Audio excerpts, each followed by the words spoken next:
صاحب دامت برکاتہم العالیہ، امام و خطیب حمزہ مسجد، جو بہت ہی اچھے انداز میں ہم سب کو نعتیہ کلام سنا رہے تھے۔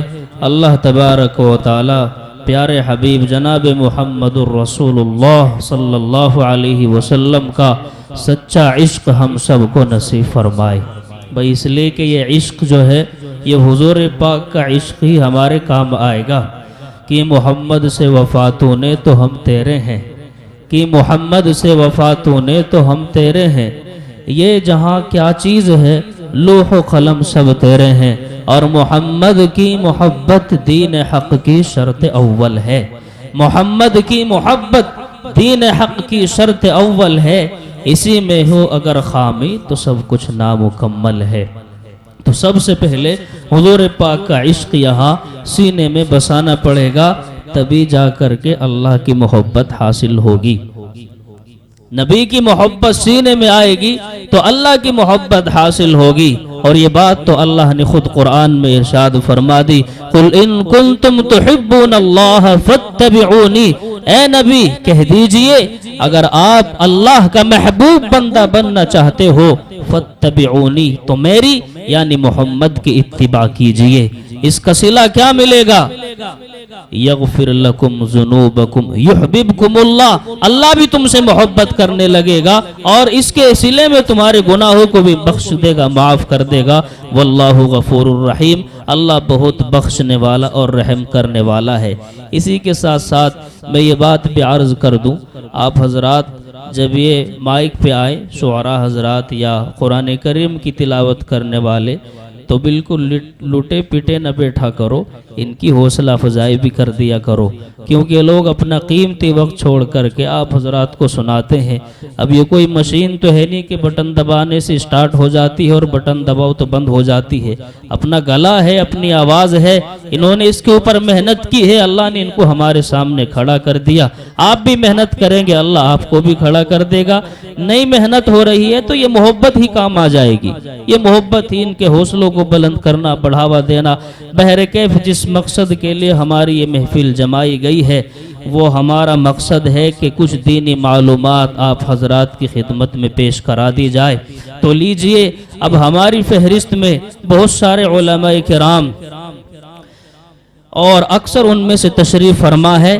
اولی نمبر پر تو ہم تمام آنے والے مہمانان عظام کا، علماء کرام کا دل کی گہرائیوں سے استقبال کرتے ہیں، خیر مقدم کرتے ہیں، اور ان کا شکریہ ادا کرتے ہیں کہ انہوں نے اپنی گوناگو مصروفیات کو چھوڑ کر کے اور ہماری مختصر سی چھوٹی سی دعوت پر لبیک کہا، اور اپنے قیمتی وقت کو فارغ کر کر کے ہم سب کے درمیان میں وہ حاضر ہو گئے۔ اللہ ان کی حاضری کو ہم سب کے لیے بخشش کا ذریعہ بنائے، زور سے بولو آمین۔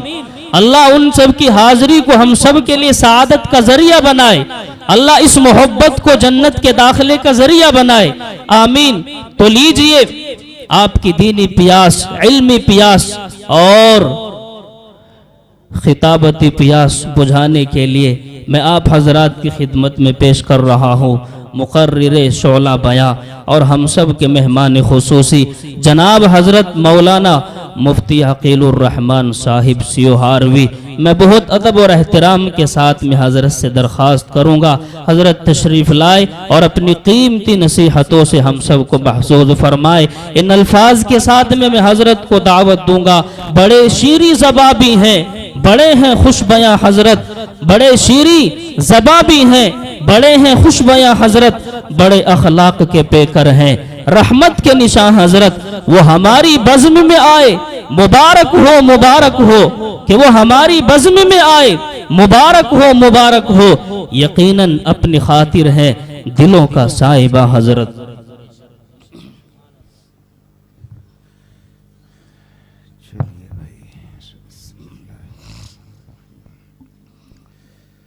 السلام علیکم ورحمۃ اللہ وبرکاتہ۔ وعلیکم السلام ورحمۃ اللہ وبرکاتہ۔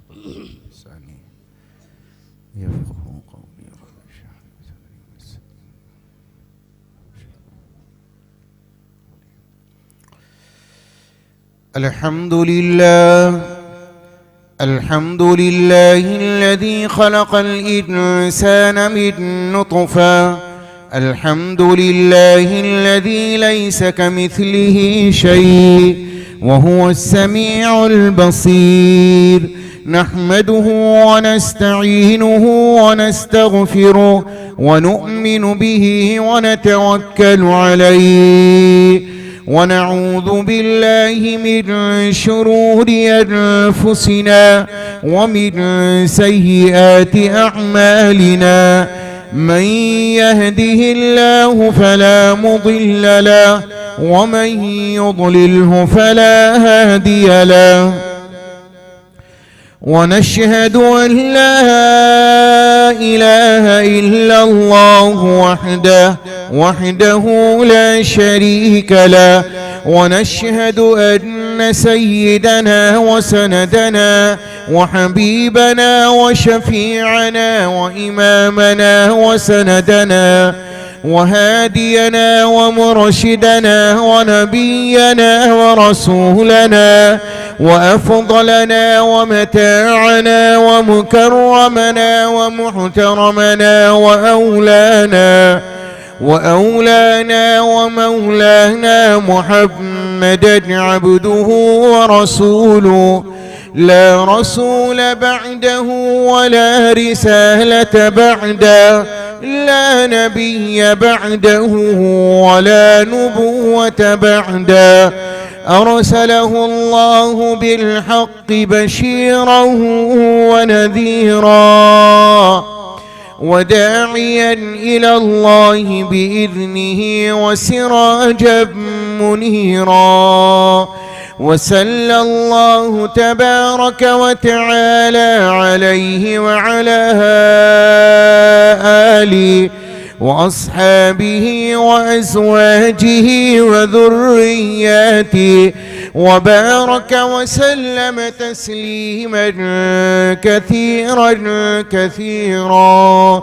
أما بعد، فأعوذ بالله من الشيطان الرجيم. بسم الله الرحمن الرحيم.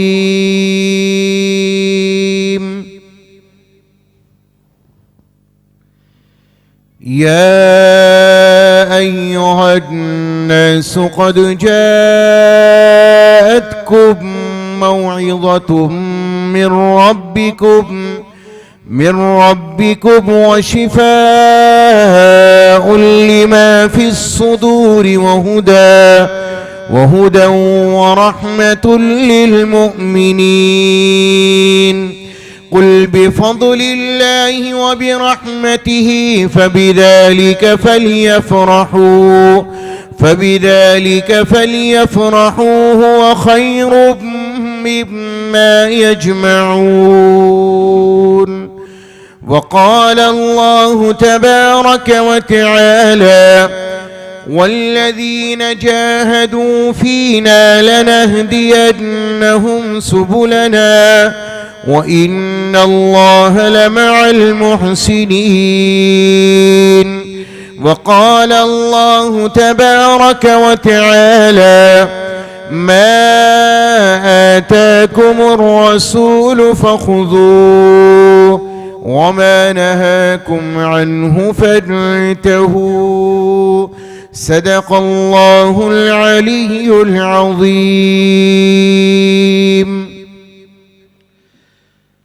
وعن علي رضي الله تعالى عنه قال: إني سمعت رسول الله صلى الله عليه وسلم يقول: إنها ستكون فتنة. قلت: ما المخرج عنها يا رسول الله؟ قال: كتاب الله فيه نبأ ما قبلكم وخبر ما بعدكم وحكم ما بينكم، هو الفصل ليس بالهزل، من تركه من جبار قسمه الله، ومن اتبع الهدى في غيره أدله الله. وقال النبي صلى الله تعالى عليه وسلم: إن الله يرفع بهذا الكتاب أقواما ويضع به آخرين.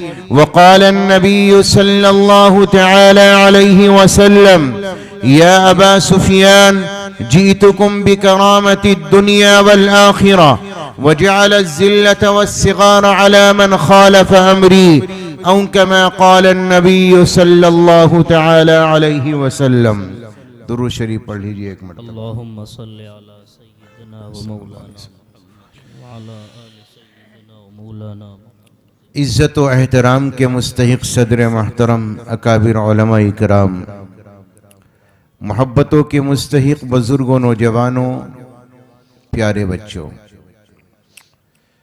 دین کی قیمتی اہم باتیں مجھ سے قبل ایک عالم ربانی کی زبانی آپ کے روبرو آ چکی ہیں اور بڑی قیمتی باتیں ہیں. کچھ باتوں کے سننے کا مجھے بھی موقع ملا. اللہ مجھے بھی آپ کو بھی عمل کی توفیق عطا فرمائے. چند باتیں مجھے بھی عرض کرنی ہے، پھر انشاءاللہ جلد رخصت ہو جائیں گے اللہ نے چاہا تو. بات شروع کرنے سے پہلے دو تین اشعار کیا ہیں، تھوڑا سا ذکر ہے. احسان محسن صاحب کا کلام ہے، وہ اسی کے ساتھ میں ذکر ملا ہے، مل کر تھوڑا سا کر لیتے ہیں، انشاءاللہ اس کے بعد بات شروع کریں گے. ٹھیک ہے؟ جی آپ میرے ساتھ میں پڑھیں، میں بھی پڑھوں، آپ بھی پڑھیں انشاءاللہ. لا الہ الا اللہ، لا الہ الا اللہ، لا الہ الا اللہ، لا الہ الا اللہ. دل کو اگر چمکانا ہے، گر ایمان بنانا ہے، ملت کو بتلانا ہے، اور نگری نگری گانا ہے. لا الہ الا اللہ، لا الہ الا اللہ، لا الہ الا اللہ، لا الہ الا اللہ. گلیوں میں چوباروں میں، کوچوں میں بازاروں میں، شام و سحر اور رات و دن، بندے یہی کلمہ گن. لا الہ الا اللہ، لا الہ الا اللہ، لا الہ الا اللہ، لا الہ الا اللہ. گلہائے گلشن میں ہے، فنکاروں کے فن میں ہے، گلہائے گلشن میں ہے، فنکاروں کے فن میں ہے، ہر دل کی دھڑکن میں ہے، اور ہر مومن کے من میں ہے. لا الہ الا اللہ، لا الہ الا اللہ، لا الہ الا اللہ، لا الہ الا اللہ. وحدت کے میخانوں میں، رندوں میں پیمانوں میں، وحدت کے میخانوں میں، رندوں میں پیمانوں میں، مولا کے دیوانوں میں، اور دھن ہے یہی مستانوں میں. لا الہ الا اللہ، لا الہ الا اللہ، لا الہ الا اللہ، لا الہ الا اللہ. بالائی میں پستی میں، بستی میں آگ لگا کر ہستی میں تو کہتا پھر یہ مستی میں لا الہ الا اللہ لا الہ الا اللہ لا الہ الا اللہ لا الہ الا اللہ مجلس کے انوار میں ہے علماء کی گفتار میں ہے سالک کے افکار میں ہے اور محسن کے اشعار میں ہے لا الہ الا اللہ لا الہ الا اللہ لا الہ الا اللہ لا الہ الا اللہ محمد رسول صلی اللہ علیہ وسلم یا ایہا الناس قد جاءتکم موعظۃ من ربکم وشفاء لما فی الصدور قرآن کریم میں رب نے فرمایا اے لوگو ہم نے تمہارے پاس موعظت نصیحت بھیج دی ہے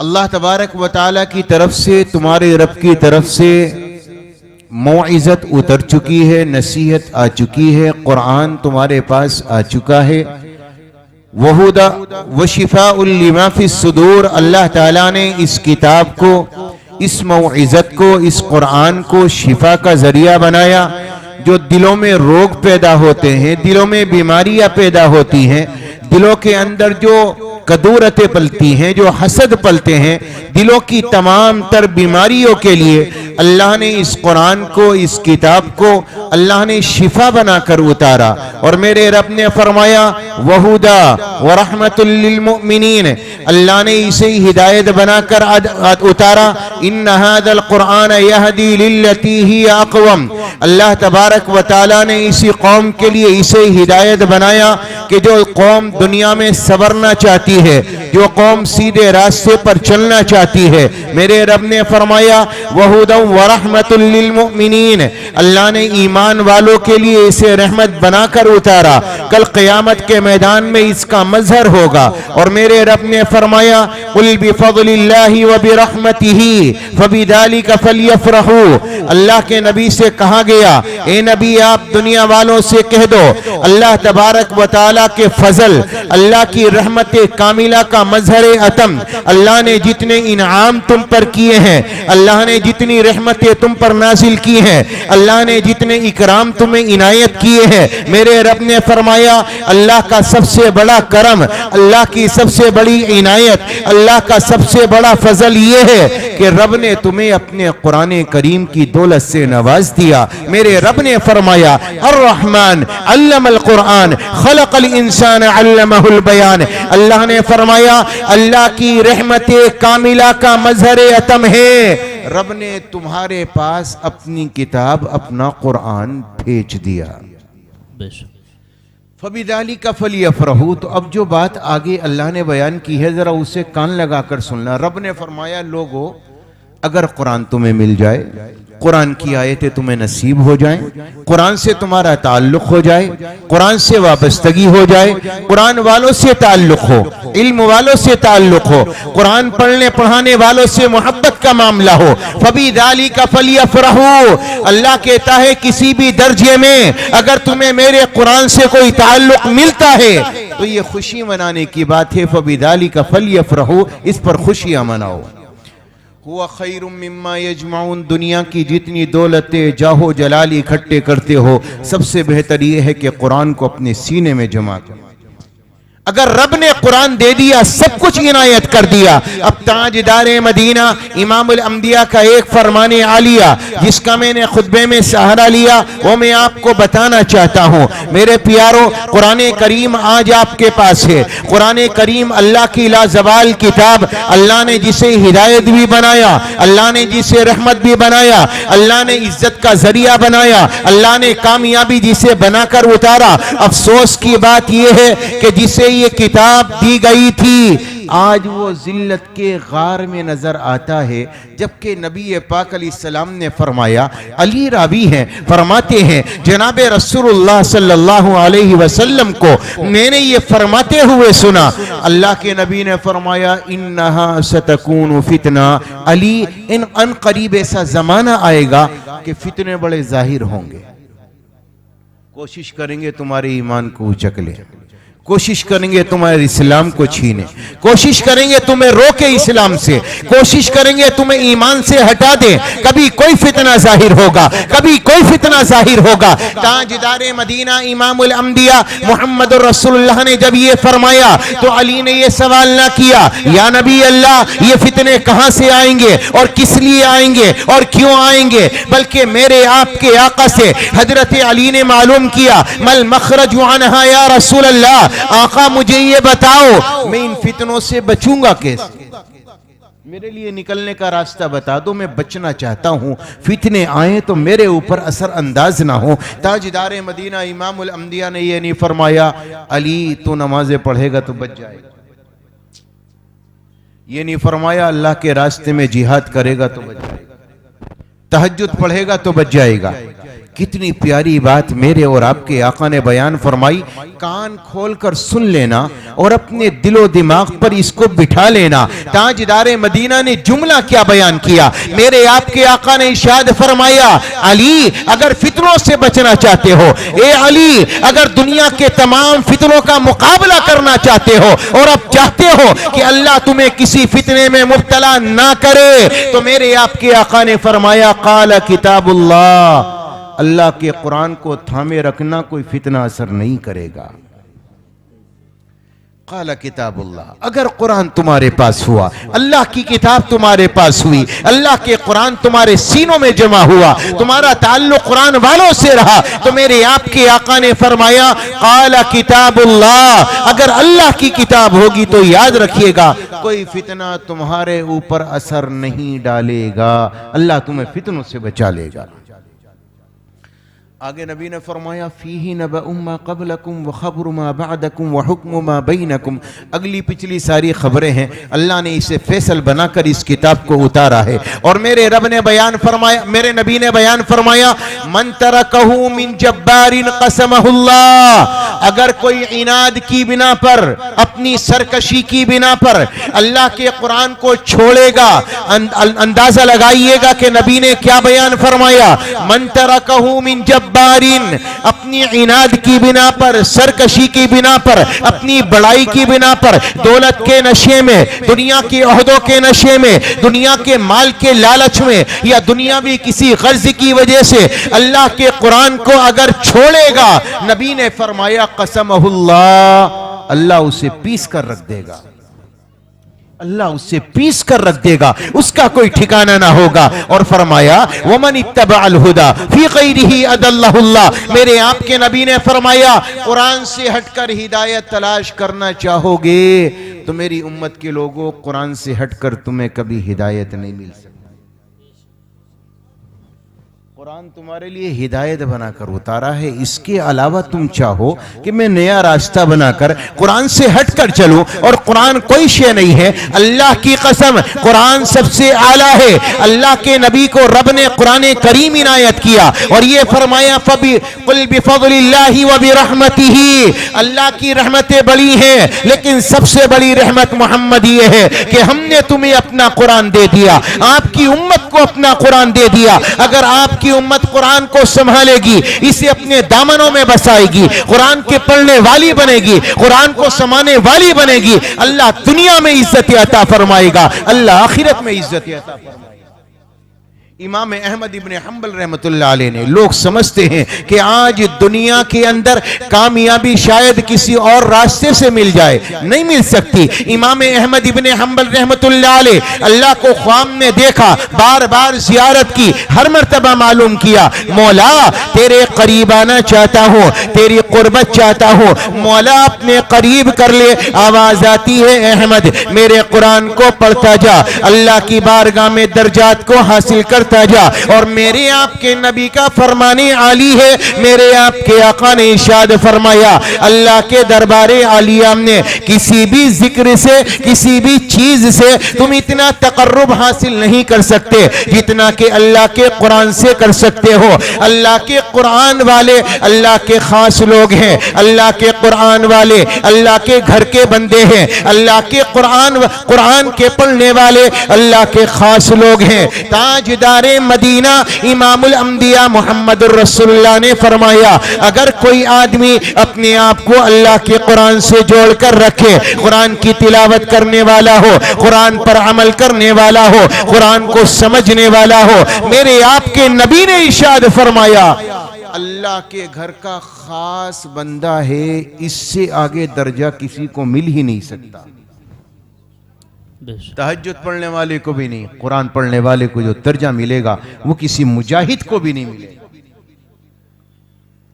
جہاد کرنے والے کو بھی نہیں ملے گا، جو اللہ قرآن کریم کے پڑھنے والے کو درجہ عطا فرمائے گا۔ اللہ تعالیٰ قیامت میں قرآن پڑھنے والوں کو جو کرام بررہ اللہ کے مقرب معزز فرشتے ہیں ان کے قریب میں جب کھڑا کرے گا، ان کی صفوں میں کھڑا کرے گا تو فرشتے کہیں گے مولا ان کا درجہ تو بڑا اعلیٰ ہے، آپ نے یہاں کھڑا کیا ہے، انہیں اور اونچا درجہ عنایت کیجئے، ان کا درجہ اور بڑھائیے۔ ملا علی قاری رحمت اللہ علیہ نے لکھا ہے قرآن کریم کی جتنی آیات ہے جنت کے اتنے ہی درجات ہیں، من الجنت والناس، قرآن کی آیت ختم ہوگی جنت کے درجے ختم ہو جائیں گے۔ اللہ کے نبی نے بیان فرمایا حافظ قرآن سے کہا جائے گا پڑھتا جا، چڑھتا جا، جہاں تو آخری آیت پر پہنچے گا تیرا مقام وہی ہوگا۔ پتہ چلا اس سے اعلی مقام کسی اور کو نہیں مل سکتا۔ کتنا بڑا درجہ ہے قرآن کریم کا۔ اب میں آپ سے ایک بات کہنا چاہوں گا، اللہ جب کسی سے محبت کرنا چاہتا ہے، ایک آیت پڑھتا ہوں فَمَن يُرِدِ اللَّهُ أَن يَهْدِيَهُ يَشْرَحْ صَدْرَهُ لِلْإِسْلَامِ، اللہ نے فرمایا میرے بندو جب میں کسی کے لیے ہدایت کا فیصلہ کرتا ہوں، میرے بندو جب میری محبت کی نظر کسی بندے پر پڑتی ہے تو میرا کام کیا ہوتا ہے، میں اسے دولت سے نوازوں یہ ضروری نہیں ہے، عالی شان بنگلے دوں یہ ضروری نہیں ہے، میں دنیا میں اسے نامدار بنا دوں یہ ضروری نہیں ہے۔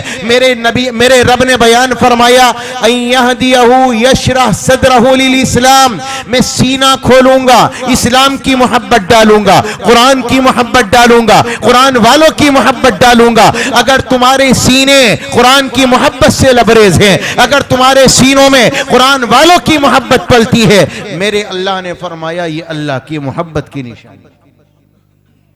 اللہ بندے سے جب محبت کرتا ہے تو اسے توفیق دیتا ہے کہ وہ قرآن سے محبت کرے، قرآن والوں سے محبت کرے۔ اللہ کو قرآن سے اور نبی کو قرآن سے بے پناہ محبت ہے۔ اچھا ایک بات بتاؤ، اتارنے والی ذات تو اللہ کی ہے نا؟ بے شک اللہ نے قرآن کریم اتارا، اللہ کیا کہتا ہے اے نبی ابئی سے کہو ذرا اللہ کے قرآن کی تلاوت کرے۔ اللہ کے نبی نے ابئی بن کعب کو بلایا، قرآن کے بڑے قاری تھے، فرمایا ابئی اللہ کے قرآن کی تلاوت کر۔ حضرت ابئی نے فرمایا یا نبی اللہ قرآن تو آپ پر نازل ہوا، آپ کو پڑھنا چاہیے تاکہ ہم سنیں اور اسی طرح پڑھنے کی کوشش کریں۔ تو میرے آپ کے نبی نے فرمایا نہیں ابئی، اللہ نے کہا ہے کہ ابئی سے کہو اللہ کے قرآن کی تلاوت کرے۔ تو حضرت ابئی نے فرمایا اللہ سمانی، آقا کیا میرے رب نے میرا نام لے کر کہا ہے؟ تو میرے آپ کے نبی نے بیان فرمایا ہاں ابئی اللہ نے تیرا نام لے کر کہا ہے کہ ابئی سے کہو محمد تم بھی سننا میں بھی سنوں گا، ابئی قرآن پڑھے گا۔ اللہ امام عاصم رحمۃ اللہ علیہ قرآن کے قاری گزرے ہیں، بہترین قاری، بچوں کو قرآن کریم کا درس دیا کرتے تھے۔ تو علماء نے لکھا ہے جب یہ کلام کرتے، بات چیت کرتے ہیں یا قرآن کریم کو پڑھتے تو ان کے منہ سے خوشبو نکلتی تھی۔ اچھا، خوشبو کا نکلنا یہ نہیں کہ بھئی چلو عطر پی لیا، سونف کھا لی یا پھر الائچی کھا لی۔ تو طالب علموں نے سوال کیا، حضور ہم مدینے کے بازاروں میں ہو کر آ گئے، ہمیں یہ خوشبو میسر نہیں ہوئی جو آپ کے منہ سے نکلتی ہے، آپ استعمال کیا کرتے ہو ہمیں بھی بتا دو۔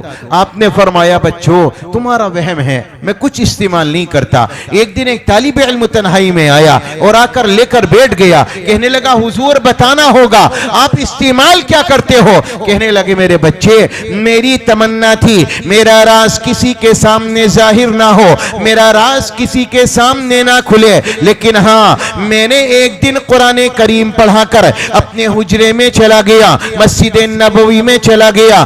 آج تو نے اصرار کیا ہے تو بتا دیتا ہوں، قرآن پڑھا کر مسجد نبوی میں پہنچا، جا کر سو گیا، خواب کیا دیکھتا ہوں، جناب رسول اللہ صلی اللہ علیہ وسلم میرے خواب میں تشریف لائے۔ آقا نے فرمایا عاصم کھڑا ہو جا۔ میں بستر سے کھڑا ہوا اور خواب کی حالت میں نبی کے قریب نے پہنچا اور میرے نبی نے فرمایا عاصم تو اللہ کا قرآن پڑھتا ہے، اللہ کا قرآن بچوں کو پڑھاتا ہے، میرا جی چاہتا ہے میں تیرے ہونٹوں کو بوسہ دے دوں۔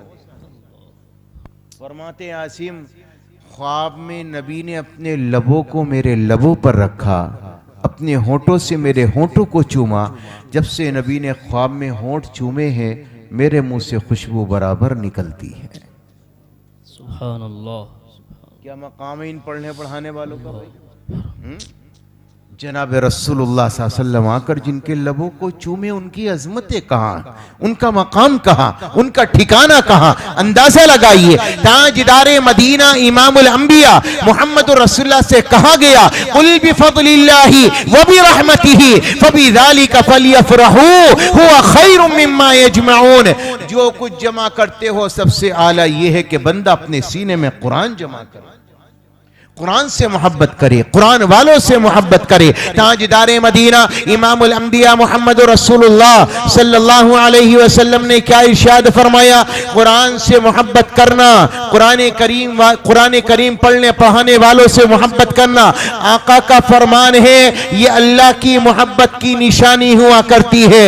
جب بندہ اپنے پڑھنے والوں سے، قرآن کے سیکھنے والوں سے، علماء سے، مدارس کے لوگوں سے محبت کرتا ہے، سمجھ لو اللہ نے اپنی محبت کو بندے کی طرف مبذول کر دیا اور اسے پیار کرنا شروع کر دیا۔ قرآن کریم کے چند حقوق ہیں جو مجھ پر بھی آپ پر بھی عائد ہوتے ہیں، کاش کہ ہر مسلمان کو یہ سمجھنا چاہیے، میں آپ کے سامنے رکھنا چاہتا ہوں۔ تاجدار مدینہ امام الانبیاء کی احادیث کے مطابق اور قرآن کریم کی آیات کے مطابق یا ایہا الذین آمنوا آمنوا باللہ ورسولہ والکتاب الذی نزل علی رسولہ والکتاب الذی انزل من قبل، میرے رب نے بیان فرمایا قرآن کریم پر ایمان لانا یہ ضروری ہے، ہر مسلمان کے لیے قرآن کریم کا حق ہے کہ قرآن پر ایمان لے کر آؤ۔ اب آپ مسوری کے رہنے والے کہو گے کہ جی ہمارا تو قرآن پر ایمان ہے نہیں ہے؟ جی بے شک، سبھی کہیں گے ماشاءاللہ۔ تو میں آپ سے یہ پوچھنا چاہوں گا مسوری کے رہنے والوں، اگر آپ کی شوگر بڑھ رہی ہو 650 اور ڈاکٹر کہہ دے میٹھا مت کھانا تو چھو گے بھیا؟ شوگر والا تو کہے گا مجھے اس کی خوشبو میں مسوں گا، میرا تو حال بڑا خراب ہے، نہیں میں اس کے قریب نہیں جاؤں گا، ڈاکٹر نے منع کیا ہے، اگر کچھ بھی کھا لیا تو میں نکل جاؤں گا، نہیں؟ یہی حال ہے، اللہ نے قرآن میں منع کیا میرے بندو سود کا استعمال نہ کرنا، جھوٹ نہ بولنا، دغا نہ دینا، کسی کے ساتھ دھوکہ نہ کرنا، زناکاری نہ کرنا، شراب کے قریب نہ جانا۔ اللہ نے جو حدود قائم کی ہیں کیا ان پر بھی ہمارا ایمان ہے بھائی؟ اللہ نے کہا سود تمہیں ختم کر دے گا، برباد ہو جاؤ گے، اللہ اور اس کے رسول سے جنگ کرنے کے لیے تیار ہو جاؤ، بربادی آ جائے گی، نسلیں بگڑ جائیں گی۔ ہم نے چھوڑا؟ نبی نے فرمایا میرا امتی ہے جھوٹ نہیں بولے گا، میرا امتی ہے دھوکہ نہیں دے گا. من غشنا فلیس منا. ہم نے دھوکہ دینا لوگوں کو چھوڑا.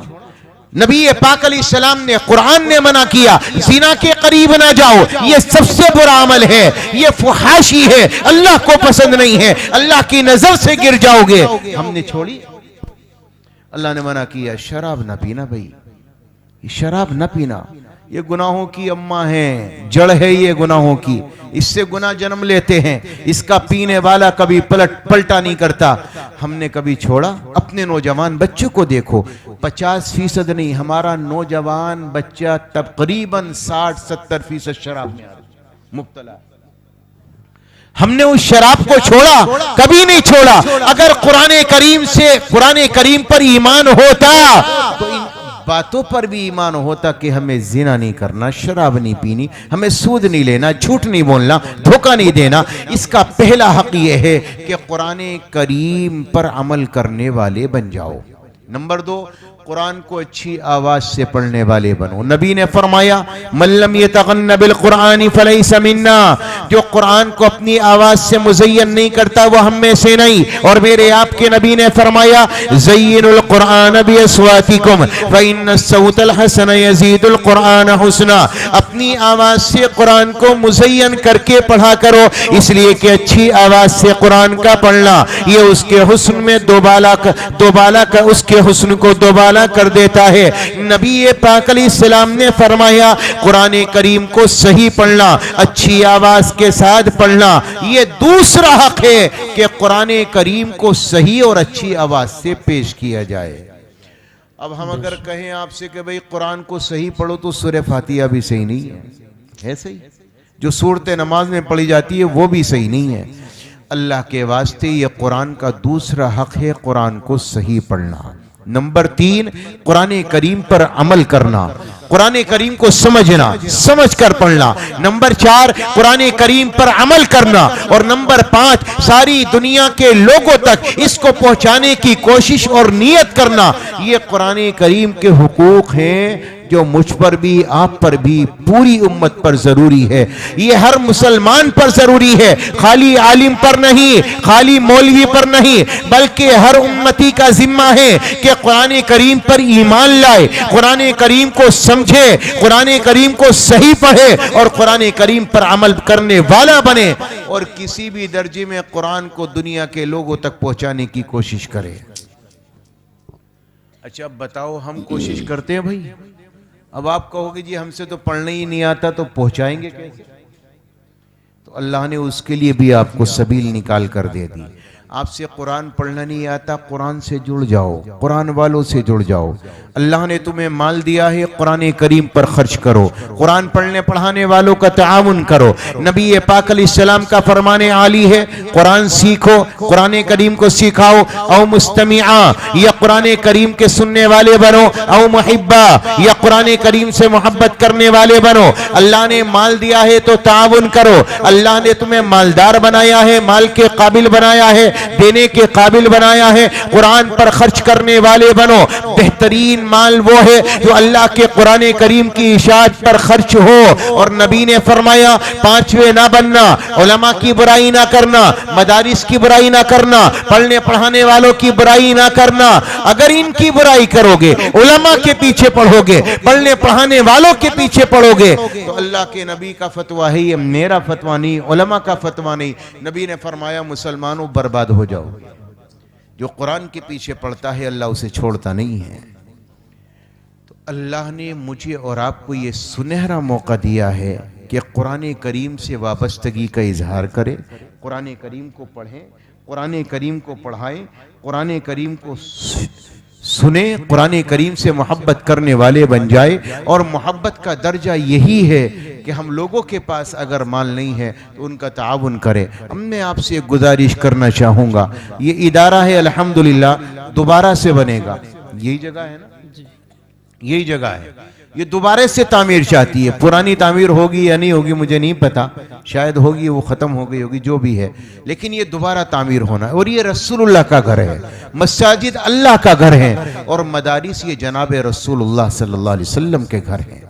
اللہ کے نبی نے خود ان کی بنیاد رکھی، صفہ چبوترا، جہاں پر قرآن کریم سکھایا جاتا، پڑھایا جاتا، دین سکھایا جاتا، اس کی بنیاد خود نبی نے رکھی ہے۔ میرے پیارو، یہ مدارس اسلامیہ جناب رسول اللہ صلی اللہ علیہ وسلم کے گھر ہیں۔ اچھا، ہم اپنے گھر کو بنانے کے لیے قرضہ بھی لے لیتے ہیں، لیتے نہیں لیتے؟ اور اگر آپ سے اعلان کیا جائے کہ اللہ کے رسول کھڑے ہیں بھئی ان کا گھر بننا ہے، کوئی پیچھے رہے گا؟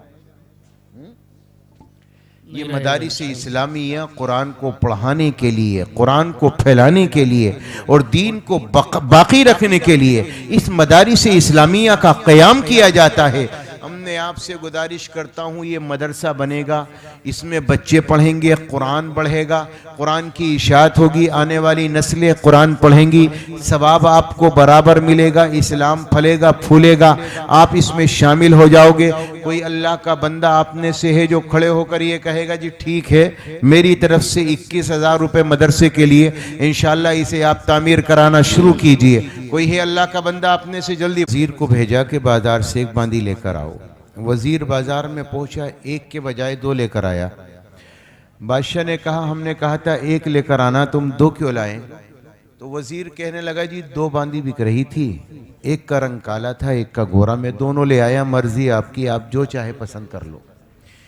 تو بادشاہ نے ایک نظر گوری کو دیکھا، ایک نظر کالی کو دیکھا، فیصلہ کوئی کیا نہیں تھا۔ گوری آگے بڑھی، کہنے لگی حضور مجھے قبول کرو، میرا رنگ گورا ہے اور گورا رنگ قیمتی ہوتا ہے۔ بادشاہ کہنے لگا کیا دلیل ہے؟ تو گوری نے اپنے لفظوں میں دلیل پیش کی کہ گورا رنگ قیمتی کیوں ہوتا ہے۔ تو گوری نے کہا موتی سفید ہے اور قیمت ہے اس کی لاکھوں، اور کوئلہ جو کالا پیسوں میں ڈھیر پالو۔ موتی سفید ہوتا ہے، لاکھوں کا ملتا ہے، اور یہ جو سفیدہ کھڑی نا حضور، یہ روئی کی طرح سفید ہے، 1000 روپے میں 2000 موتی سفید ہے اور قیمت ہے اس کی لاکھوں، اور کوئلہ جو کالا پیسوں میں ڈھیر پالو۔ کہنے لگی حضور موتی سفید ہوتا ہے، لاکھوں کا ملتا ہے، اور یہ جو کلو کالی کھڑی ہے کوئلے کی طرح کالی ہے، 100 روپے میں کوئلے کا کٹا بھر کے مل جاتا ہے۔ بادشاہ بولا بات تو ٹھیک ہے، مثال بھی ٹھیک ہے۔ تو گوری سے ہٹ کر کالی آگے بڑھی، کہنے لگی حضور میں بھی کہنا چاہتی ہوں کچھ کہ کہو۔ تو کالی نے اپنی دلیل پیش کی، اپنے قیمتی ہونے کی دلیل پیش کی۔ کالی نے کہا ہے مشک نافع کالی، قیمت میں بیش عالی، اور روئی سفید ہے جو پیسوں میں ڈھیر پالی۔ حضور مشک نافع کالی ہوتی ہے، بڑی قیمتی ہوتی ہے، 60-70 ہزار روپے تولا، اور یہ جو سفیدہ کھڑی ہے نا روئی کی طرح سفید ہے، 4000 روپے میں 2000 روپے میں اتنا بڑا لحاف بنے گا کہ 4 بچے اور امام صاحب اور بیگم آرام سے سوئیں گی، ڈبل والا اریاب بڑھیا والا۔ بادشاہ بولا بات تیری بھی ٹھیک ہے بھائی۔ تو گوری آگے بڑھی، کہنے لگی حضور آپ نے قرآن نہیں پڑھا، قرآن میں اللہ نے فرمایا یوم تبیض وجوہ وتسود وجوہ، قیامت میں نیک لوگوں کے چہرے سفید، بد لوگوں کے چہرے کالے پڑ جائیں گے۔ تو گوری نے کہا حضور قیامت کے میدان میں گورا ہونا جنتی کی علامت ہوگی۔ تو گوری کہنے لگی اللہ کے نیک بندوں کے منہ سفید ہوں گے، اور دوزخی جو ہوں گے منہ ہوں گے ان کے کالے۔ تو حضور قیامت کے میدان میں گورا ہونا جنتی کی علامت ہے، کالا ہونا جن کے چہرے کالے پڑ جائیں گے وہ جہنمی ہوں گے، حضور مجھے قبول کر لو۔ کالی آگے بڑی، کہنے لگی حضور ہماری بھی سن لو کہ کیا؟ آنکھوں کی کالی پتلی ہے نور کا وہ چشمہ، اور آنکھ کی سفیدی ہے نور سے وہ خالی۔ حضور آنکھوں کی کالی پتلی سے نظر آتا ہے، اگر کالا ٹیوا پھوڑ دو سفیدی بیکار ہے، یہ کودتی پھر رہی نا، یہ سفیدی بیکار ہے، اگر کالا ٹیوا پھوڑ دو تو۔ بادشاہ بولا بات ٹھیک ہے۔ تو گوری آگے بڑی، کہنے لگی حضور آپ نے قرآن نہیں دیکھا، کاغذ کیسے ہیں کہ سارے سفید چٹے، اب تو رنگ برنگی چھپنے لگے، پہلے سفید پر ہی چھپا کرتے تھے۔ تو گوری نے کہا کاغذ سفید ہیں سب قرآن پاک والے۔ تو کالی بولی حضور ان پہ جو لکھے ہیں قرآن کے حرف کالے، کاغذ ہی سفید ہے، جو الفاظ لکھے ہیں وہ کیسے ہیں؟ کالے۔ تو گوری نے کہا جس دن نبی پیدا ہوئے وہ دن بڑا منور تھا، روشن دل تھا، اور کیا نظارہ تھا اس دن کا. تو گوری کہنے لگی میلاد کا جو دن ہے وہ روشن بالیقین ہے, میلاد کا جو دن ہے وہ روشن بالیقین ہے. تو کالی نے کہا حضور معراج کی جو شب ہے وہ کالی ہے یا نہیں ہے؟ جس رات اللہ نے بطور مہمان کے آپ کو بلایا وہ رات کیسی تھی بھائی؟ تو گوری کہنے لگی حضور, جھجلا گئی, کہنے لگی حضور بس بہت ہوا, فیصلہ کرو اسے کلو کو رکھنا ہے مجھے بھوری کو رکھنا ہے. تو گوری کہنے لگی حضور انصاف کیجئے گا, کچھ سوچئے گا پیارے, سورج سفید روشن تارے سفید سارے, سورج بھی تارے بھی سارے کے سارے سفید ہیں, چٹے ہیں.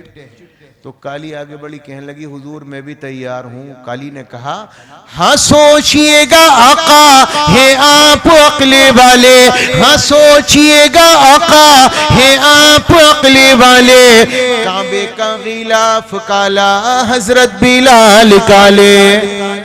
گوری نے کہا نبی کا چہرہ بڑا منور تھا, رخ مصطفیٰ ہے روشن, دانتوں میں ہے اجالا. تو کالی نے کہا حضور زلفیں ان کی کالی, کملی کا رنگ کالا. زلفیں بھی کالی تھی, کملی کا رنگ بھی. بادشاہ کہنے لگا کلو تو بھی چپ ہو جا اور بھوری تو بھی خاموش ہو جا. وزیر سے کہا بھئی ایک بات بتا, باندیاں لینے گیا تھا یا کتب خانہ اٹھانے گیا تھا؟ اتنا علم ہے ان پر, ایسی 2 باندیاں کیا بازار میں 100 ملے لے کر آ, ہم اپنے دربار میں قبول کریں گے. یہ ان کے علم کا حال تھا, آزاد نہیں تھے, پابند تھے, تب بھی نبی کی سیرت و صورت سے یہ نقوش ان کی زندگیوں میں موجود تھے. آج میں آپ سے پوچھوں نماز کے فرض کتنے ہیں تو پتہ ہی نہیں, واجبات کتنے جی پتہ ہی نہیں, سنتیں کتنی جی پتہ ہی نہیں. ایک امام صاحب گاؤں میں آئے, ایک دیہاتی صبح ہی نکلا بیچارہ گاؤں میں, جنگل جا رہا تھا, کبھی نماز کو جاتا نہیں تھا. امام صاحب نے پکڑا, رکیے بھئی کہاں جا رہا کہ یہ جنگل, فجر پڑھی تھی میں تو نے؟ تو کہنے لگا یار امام نیا ہے, کیا کہوں, اگر میں کہہ دوں گا کہ نہیں پڑھی تھی تو ذرا اچھا تاثر نہیں جائے گا, امپریشن غلط پڑے گا. تو جھٹ پٹا کے بولنا ہاں امام صاحب پڑھی تھی. تو امام بھی تیز تھے, کہنے لگے اچھا پڑھی تھی تو کتنی رکعت پڑھی ہے تو نے؟ تو اب جھانکنے لگا, کبھی مسجد آئے نہیں تھا فجر میں, سوچنے لگا یار فجر کی نماز ہے, پہلی نماز ہے, 2-4 رکعت تو ہونی نہیں ہے. تو سوچ سمجھ کے بولا امام صاحب صحیح سے یاد نہیں, لیکن 14 تو پڑھ گیا تھا. امام بولا اچھا تو 14 پڑھ گیا تھا, ذرا لٹ اٹھا کے لیے بھئی اسے بتاؤں 14 کیسے پڑھی تھی. وہ امام صاحب یاد آ گیا 14 نہیں 20 تھیں. امام صاحب جو پیچھے بھاگے تو کہنے لگے امام صاحب رکو, مہر لگا دو, نہ ادھر نہ ادھر, 24 پڑھی تھی. امام پیچھے بھاگے, گھر پہنچا, دروازہ بند کیا, بیوی سے کہا دیکھ امام میرے پیچھے پڑ گیا ہے, دروازہ مت کھول دینا. تو بیوی نے کہا اللہ کے بندو کیسے انسان ہو, امام صاحب سے بھی لڑکے آ گئے. کہنے لگا پاگل, بڑا ضدی قسم کا امام آیا گاؤں میں, ہٹی قسم کا. کہ کیوں؟ اس سے کہنے لگا فجر پڑھی تھی, میں نے ویسے ہی کہہ دیا پڑھی تھی. تو کہنے لگا کتنی پڑھی تھی؟ اتنا ضدی امام ہے, 14 بتائیں, 20 بتائیں, 24 بتائیں, مان کے نہیں دیا. بیوی نے کہا اللہ کے بندو 4 بتا دیتے مان جاتا. تو کہنے لگا پاگل, وہ 24 میں نہیں مانا, 4 میں کیسے مانتا. یہ حال ہمارا ہے. سچ میں بتاؤں, میں آپ سے پوچھنے لگوں نبی کی آنکھیں کیسی تھی تو ہماری شرمندگی سے سر جھک جائے گا. نبی کا چہرہ کیسا تھا پتہ ہی نہیں. اور جتنے بھی دنیا میں ایکٹر ہیں یا مشہور لوگ ہیں, ان کے طور و طریقے کیا, ان کے بیٹھنے کے اسٹائل تک ہمیں معلوم ہے. انہیں کیا پسند ہے کیا نہیں ہے یہ تک ہمیں معلوم ہے. کیا پہنتے ہیں کیا نہیں پہنتے وہ ہمیں معلوم ہے. افسوس, صد افسوس, حیرت کی بات ہے کہ جسے اتنے عظیم الشان نبی عطا کیے گئے ہوں, آج اس کی امت کو یہ نہیں پتا کہ ان کا چہرہ کیسا تھا, ان کی زلفیں کیسی تھی, ان کا لباس کیسا تھا, ان کا طریقہ کیا تھا, وہ چلتے کیسے تھے, ان کا لباس کیسا تھا, کچھ پتہ ہی نہیں. بس پتہ ہے محمد کے امتی ہے, محمد تھے کیسے کچھ پتہ ہے بھئی. آنکھیں کیسی تھی, زلفیں کیسی تھی, ماتھا کیسا تھا, اور داڑھی کیسی تھی, سینہ کیسا تھا, ہاتھ کیسے تھے, لب کیسے تھے, انگلیاں کیسی تھی, سب چیزیں تو حدیث میں بھری ہوئی ہیں. افسوس یہ ہے کہ کاش ہم کبھی اسے پڑھنے کی یا معلوم کرنے کی کوشش کرتے. امام سے آ کر کہتے امام صاحب بتانا ذرا آج مجھے بتاؤ نبی کی آنکھیں کیسی تھی. کل کو آ کر پوچھتے بتاؤ نبی کا چہرہ کیسا تھا. اگلے دن پوچھتے نبی کی زلفیں کیسی تھی. سچ بتا رہا ہوں چند دنوں میں آپ کو پتا ہوتا کہ ہمارے نبی کا نقش کیسا تھا. معلوم ہو جاتا اللہ نے کتنا حسین آپ کو بنایا تھا, کتنا بہتر آپ کو بنایا تھا. حضرت خدیجہ فرماتی ہیں کہ جب نبی پاک علیہ السلام کو میں لے کر آئی نا تو عربوں کا رواج تھا یہ کہ عرب لوگ رات میں چراغ بجھا کر سویا کرتے تھے. کوئی چراغ نہیں جلاتا تھا, مالدار سے مالدار بادشاہ بھی چراغ بجھا دو بھائی. لوگ اکٹھے ہو کر آئے, حلیمہ سے کہا حلیمہ کون سا خزانہ لگ گیا تیرے ہاتھ؟ بولے کیا ہوا؟ رات کو تیرے دریچوں سے شعائیں نکلتی ہیں, عجیب روشنی نکلتی ہے, کیا جلاتی ہے راتوں کو؟ تو حضرت حلیمہ نے فرمایا ما کننا نحتاج الی السراج من یوم اخذناہ. لوگوں تمہیں کیا بتاؤں, جس دن سے اس کو لے کر آئی ہوں میں نے تو گھر کے چراغ ہی توڑ ڈالے ہیں.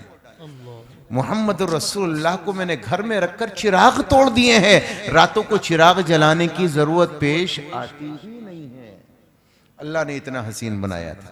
میں کہتا ہوں ان کی زلفیں جدھر بھی بکھرتی گئیں, ان کی زلفیں جدھر بھی بکھرتی گئیں, گیت گاتی ہوئی شب ادھر ہو گئی, گیت گاتی ہوئی شب ادھر ہو گئی.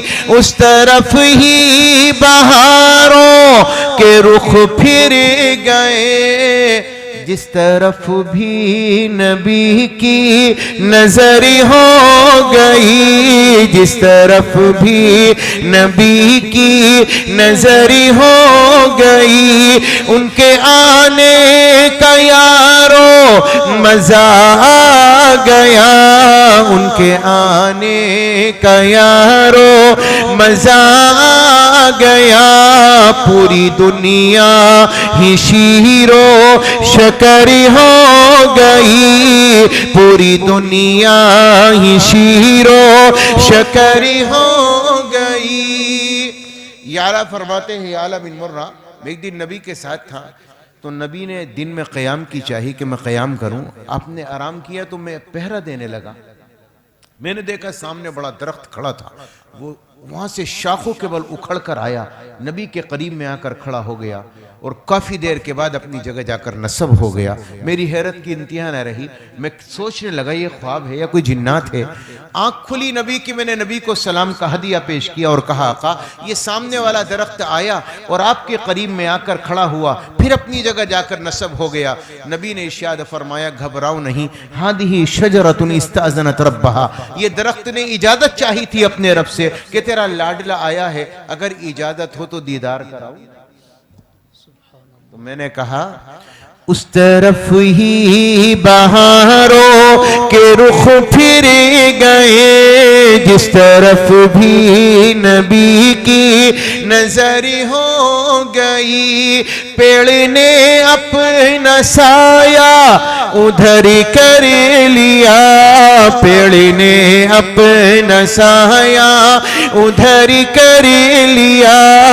پاس بیٹھے نبی ہے خبر ہو گئی, پاس بیٹھے نبی ہے خبر ہو گئی. ان کی زلفیں جدھر بھی بکھرتی گئیں, ان کی کنجی ہے جن کی زبان وہ نبی, جن کی قرآن ہے داستاں وہ نبی, ان کی کنجی ہے جن کی زبان وہ نبی, جن کی قرآن ہے داستاں وہ نبی.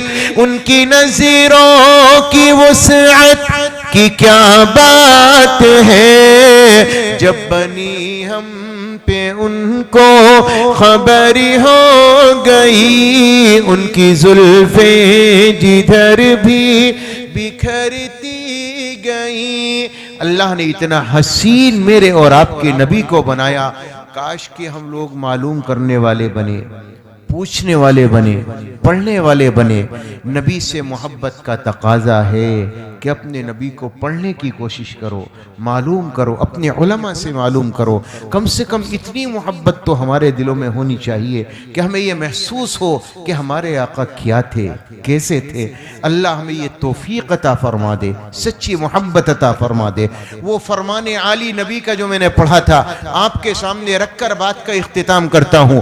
نبی پاک علیہ الصلوۃ والسلام نے ارشاد فرمایا، یا ابا سفیان جئتکم بکرامت الدنیا والآخرہ وجعل الذلۃ والصغار علی من خالف امری۔ ابو سفیان یاد رکھنا، دنیا کی عزت دنیا کی دولت میں نہیں ہے، یہاں کی مالداری میں نہیں ہے، یہاں کے بنگلوں میں نہیں ہے۔ آقا نے فرمایا عزت چاہتے ہو تو میرے دامن سے وابستہ ہو جاؤ، عزتیں ملیں گی، کامیابی ملے گی، بلندی ملے گی، اللہ زمین کا وارث بنائے گا۔ اور ہاں، اگر میرے طریقے کو چھوڑ کر جاؤ گے، میری سنتیں چھوڑ کر جاؤ گے، مجھ سے دوری اختیار کر کے جاؤ گے، نبی نے فرمایا وَجَعَلَ الذِّلَّةَ وَالصِّغَارَ عَلَى مَنْ خَالَفَ أَمْرِي۔ یاد رکھنا، ذلت تمہارا مقدر بن جائے گی اگر نبی کے دامن سے منہ موڑ کر زندگی گزارو گے۔ اللہ ہمیں عمل کی توفیق عطا فرما دے، نبی سے وابستگی، نبی سے محبت، نبی کی سنتوں پر عمل کرنے کی توفیق عطا فرما دے۔ وما علینا الا البلاغ، وآخر دعوانا ان الحمد للہ رب العالمین۔